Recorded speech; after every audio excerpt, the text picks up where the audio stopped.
Na, čia perima kamuolį Kibirkštis ir Donskichytė Zabotkaitė. Ir jos prasiveržimas taiklus. Miknaitė iš toli. Ir dar vienas tritaškis.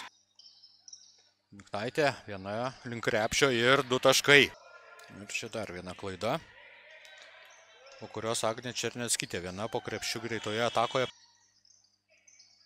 Timofejeva nusimeta Saurazaitį ir paskutinėse reguliariaus sezono Smartway moterų Lietuvos krepšinio lygos rungtynėse, o čia atakos smaigalyje Morgan Pullins.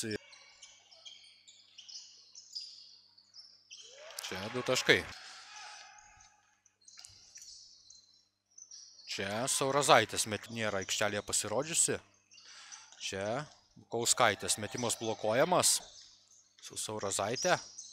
Saurazaitė savo pranašumo Vilnietėms.